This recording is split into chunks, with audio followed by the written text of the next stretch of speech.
We're glad to have on the phone lines the TMZ news manager, Mike Walters, who interviewed Charlie Sheen. Mike, welcome to the FDH Lounge. How are you tonight?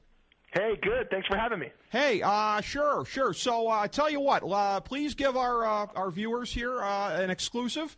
What's breaking here in the newsroom at TMZ tonight? I understand it's like DEFCON 5. What's going on? Lindsay Lohan hit another tree or something? No, it's actually Charlie Sheen related. That's why I'm late. I apologize. So basically what just happened, we found out that Brooke Mueller, who is the mother of Charlie's two sons, Bob and Max, who I got to meet yesterday morning at his house, has gone to court and gotten a restraining order against Charlie Sheen, a stay-away order of 100 yards, and basically presenting evidence to a Los Angeles court judge earlier this afternoon, threats that Charlie Sheen has made. Now, I do not, it's so early in the story, we just published it. I don't even know exactly yet what it is that she presented as evidence that Charlie Sheen is threatening her, but it seems that Charlie Sheen has gone out there and done some interviews in the press, but it has not, this train is not stopping, and his ex-wife / baby mama has just left the courthouse getting a restraining order against Charlie Sheen. Ah, okay. I should have known it had to do with Sheen. Yeah, that kind of figures. Well, that's great. I said that when we had you on that we would get a chance to get something exclusive and breaking here, so we really appreciate that. I knew you would make good on that, and the listeners and the viewers here tonight are the better for getting to hear that right off the presses. I want to get your thoughts on having done this interview. I think a whole lot of people have seen it. I'm sure the feedback that you guys have had has been just absolutely unreal. I have a quote here from my producer, Steve Servillo. You were quoted as saying his brain is missing and presumed dead. Do you want to give any context to that? Well, look, I mean, Charlie Sheen, it's weird when you go into the controlled chaos of his house. Let me tell you. I mean, at first you're thinking, this is crazy, that none of this makes sense, and how does somebody live like this? But I spent 4 hours with the guy, and at the very end of my conversation with him, to be honest, I felt like Charlie Sheen is 100% sane, 100% sober. He knows exactly what he's doing. He knows exactly what he's talking about. This is not somebody who's gone off the deep end. This is not somebody who is on drugs. I mean, yes, he has admitted to doing drugs, and I think that's part of the reason he acts like he acts now.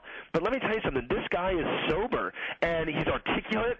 He's focused. He knows exactly what he's saying, especially in these answers to an interview question. So it's really weird. I mean, the changing from walking into his house and thinking, wow, this is not what I'm used to, and then leaving after talking to him for that long, it's so night and day I can't even describe to you. All right. Well, let me ask you this then. I mean, we would go back a couple of weeks here when he was hospitalized for what was allegedly, anyways, an OD. What about that night with the suitcase of blow, the porn stars, et cetera, et cetera, et cetera? You're saying he's sober now. Are you saying he's been sober throughout and that whole thing really wasn't as it was represented to be? What's your take on that part? No, actually, he fully admits that he was doing cocaine, that he was drinking excessively, that definitely had something to do with the fact that obviously after a 36-hour bender on blow and alcohol, he ended up sick. But what's interesting, and this is Charlie Sheen's rationalization of it, he was hospitalized for his hiatal hernia. And that's 100% accurate to say. Now, I'm sure that the hiatal hernia was agitated from the cocaine abuse and alcohol abuse for 36 hours. So I'm sure it has something to do with it. But that's how this guy's brain works. Like, in other words, hey, look, was I partying? Yes. But did I go to the hospital for an OD? No. I went to the hospital because my hiatal hernia acted up after I did a ton of blow and drank. So it's really weird to talk to him about it because he won't – I pushed him as hard as I could. I did ask him that question, and he said, I wasn't hospitalized for an OD or anything to do with cocaine or alcohol. Right. Which, you know, I guess technically he can say that, so it's really hard to argue with him about it. Well, you did a good job on that, no question about it. The thing is, Mike, you know – it's not like he was hospitalized back during the medieval ages here. As far as I can remember, it was like still back in February when he was hospitalized. So he's claiming to be sober now, and then yet on the other hand, oh yeah, a couple weeks ago, booze and blow and everything. I mean, does he reconcile in his own head the whole thing of I'm sober, but just practically yesterday I was doing blow and booze and everything? I mean, how does he reconcile that? Yeah, I mean, I think what it is to him now is just a good story, or maybe even to some of us a bad story. Like, in other words, this is something that happened in his past, even though it was a few days ago. You know, this isn't months ago, like you said. But in his head, he's saying, look, he even brought up Frank Sinatra and Keith Richards and people like that to me, where he was saying, look, these guys, I can tell you, and they can tell you epic stories of parties where they were up for 12 days and they this, that, and the other and puked and whatever. But they're here, they're still making music, and so you don't really judge them for it in the sense that Charlie feels he's being unfairly judged by everybody, including the executives at 2.5 Men, his TV show, that he's just a party animal, and yes, he's been over the top a few times in the last 6 months, but that's no reason to shut down his TV show. It's no reason to tell everybody that he's a crackhead, that he's a horrible person, he's a horrible father, he's a horrible human being. That's taking it too far, and that's the message he kept trying to get across to me was, I'm not saying that partying is right, but I do what's right for me, and why is everyone just out there trashing me for the excessive partying that I do? It's my life. I feel like I'm okay doing it, and you know what? I'm not really interested in the opinion of everybody, and that's what's really, like I said, hard to argue with him about. Doing crack doesn't make you a crackhead. Tell it to the judge, Chaz. But as far yeah, exactly. Well, I knew. By the way, what my favorite question I asked was? I worked on so many Charlie Sheen stories, and you know what my favorite one was? Which one? When people kept throwing his Mercedes-Benz over the cliff at his house. Yeah. Like, what in the hell was happening when people kept driving cars off the cliff, his Mercedes? Like, it didn't make any sense to me. And the funny thing is, that was the one question where he was like, yeah, I can't talk about it. It's on ongoing investigation. In other words, you didn't want to answer that one. I said, yeah, because I know exactly how parties like that get after 36 hours. Somebody probably thought it was a great idea to floor your car over the cliff. And I said, you probably were one of those people. And he was just like, yeah, can't talk about it. Ongoing investigation. You deserve a prize of some sort for asking a question that actually elicited discretion from Charlie Sheen as opposed to wild stories and everything. Well, let me ask you as well, too, when it comes to rationalizing, when it comes to tying it all together. I mean, it's funny how clearly you can see this from the outside, and that's generally the case. That's the way human nature goes, but especially for somebody like Charlie Sheen, who is incapable, it seems, of the kind of self-reflection that would make clear so much of the stuff that seems obvious. The fact that the man is a parent, okay, and the fact that he is defending his parenting skills in a lot of these interviews, while at the same time, hookers and blow and booze a few weeks ago. I mean, in particular, let's weed out the ladies of the night. Let's weed out the booze. Let's go straight to the drugs. Because that's the one part that, if you are a parent, is going to be indefensible vis-a-vis the example that you are setting. What's the rationalization there? Well, I asked him that exact question because I 100% agree with you. And I said, Charlie, here's the deal. So you keep defending partying. You have for the last 20 minutes. So let me ask you a question. Your sons, I met both of his sons, who are the cutest things in the world, by the way, when I walked in his house. They're yelling, Dad, Dad. They're the cutest things in the world. So I said, okay, I just met your sons on the way in. What if one of your sons came up to you and says, I want to do blow. I want to do cocaine. What do you do? And he right away said, absolutely not. There's no room for it. There's no need for it. Why would they do that? It's, losers do that. And he immediately turned the other way, and I said, well, wait a minute. How can you spend 20 minutes almost glorifying doing that drug, and then now all of a sudden you're saying you wouldn't let your kids do it? He's saying, well, and look, and this is the one part I think that I got him on, at least in that sense, is he said, well, I'm me, and they're them. They'll be smarter than I am. Like, they'll be better than me, basically, because they're my kids. So, and I think what his answer is, like you think his answer is, and that is, it's wrong, and I shouldn't do it either, I think is what he was trying to say. But he did say to me, though, that if they want to drink, that he would not be against his sons having beers at his house as long as he was home and they didn't drive. So he did sort of say, look, I want them to have their own life experiences, and if that includes partying, then so be it. But he definitely shied away from giving the okay to his kids doing cocaine. And I said, Charlie, what about the example you're leading? And he went right back to, it's my life, and they'll have their own life and their own experience. So he tried to kind of get away from that question when I hit him hard about the cocaine. Yeah, well, I mean, that was a good job on your part. And as far as I know, you're paraphrasing what he was saying, but the whole thing of they'll be better off because they're my kids. Once again, not seeing clearly what the rest of the world sees. To think that his kids are a winner for being in that gene pool, once again, just shows you the man's disconnect from reality and from all of society here. It's very interesting because I had talked to somebody off air who came to the same conclusion earlier today, that the man really is sane, or at the very least momentarily sober, and is working his way through these things here. Very interesting that you, having had the experience close up, and you would be able to judge that from having been there in the man's house and having seen the circumstances of it, and right or wrong, you would at least be able to make a better judgment than most of the rest of us here.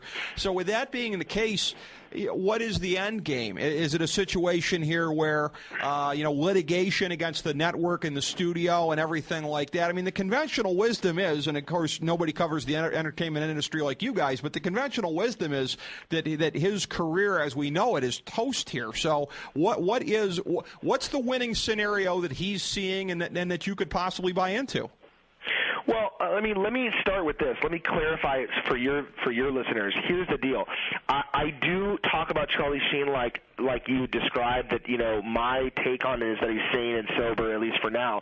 I will admit, though, that there's a warped sense of reality there. So Charlie Sheen's life is unlike ours, and his house and the girls, the goddesses that are there, and his kids and his his Mercedes-Benz and 4 or 5 cars he had in front of his house, not normal. The planes, the Bahamas, the boats, it's not normal for the rest of us. So I think it is a little weird. Charlie lives in a different warped reality than the rest of us. But to answer the second part of your question, I think, number one, Charlie Sheen has a legal case here, because guess what? In his contract with 2.5 Men, they canceled 8 episodes where he would have made $2 million per episode, which is $16 million that they cut from this show. Guess what? In his contract, there is zero morality clause. So they cannot not pay Charlie Sheen and shut down the show because he has personal problems, whether that be drugs or girls or any of that stuff, even criminal problems. They cannot shut down the show for that.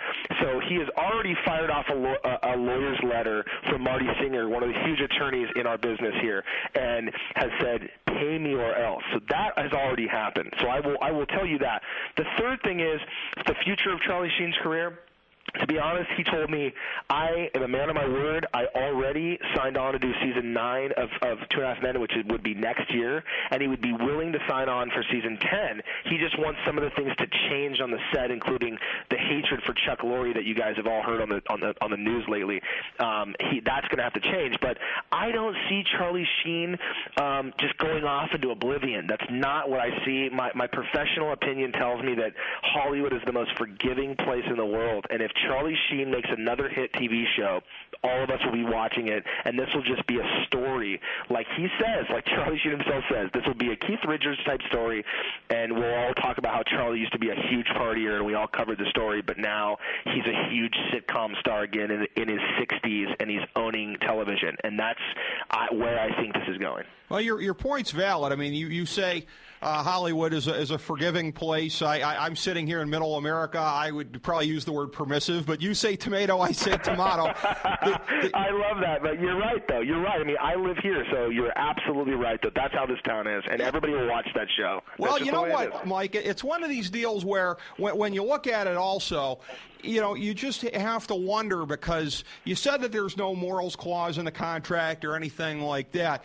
And I understand, and the only people that I'm really wound up about are the so-called little people there, the folks who are working on the show, who are out of work, at least temporarily, as a result of this. But when it comes to sympathy for the network or anything else, it does seem like, geez, this guy has been coddled. They've looked the other way. I mean, that's what it looks to me from the outside, and I think to a lot of people this whole time here. So it's a little bit hard to work up sympathy for them when they're saying, boo-hoo, Charlie Sheen is a headache.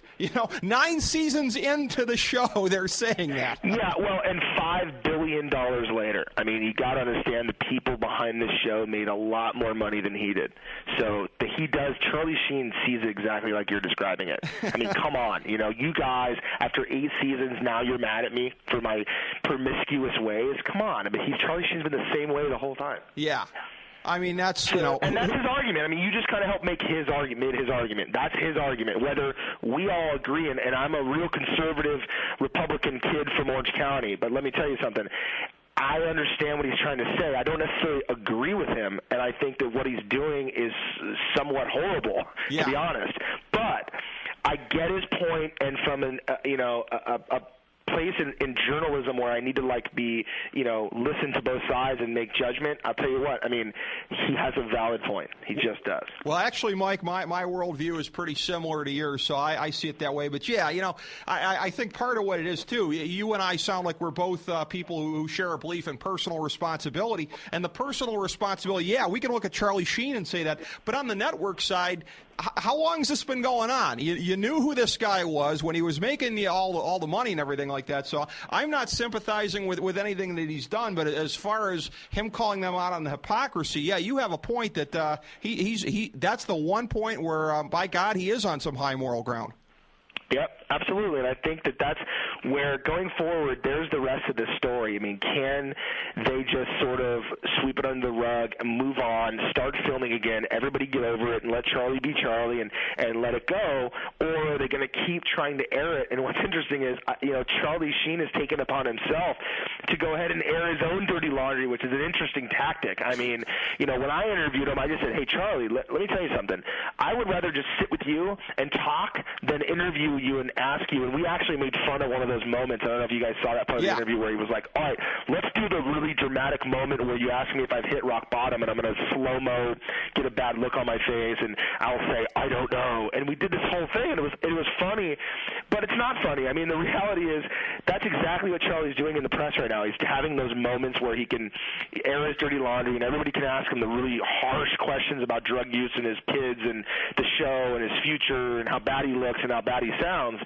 But he's making a joke of it himself, and when somebody jokes about it themselves, it's really hard to get upset at them. And I think that's what people are struggling with right now with Charlie Sheen. Yeah, well, and it's pretty hard to disarm this stuff altogether, but he's certainly giving it his best effort. Mike, we appreciate having you on here tonight. It was a lot of fun. Please say hi to our friend Charles Ladeboutier for us. We love having you guys on from TMZ. Love to have you back on as the craziness of the world continues to unfold. Absolutely.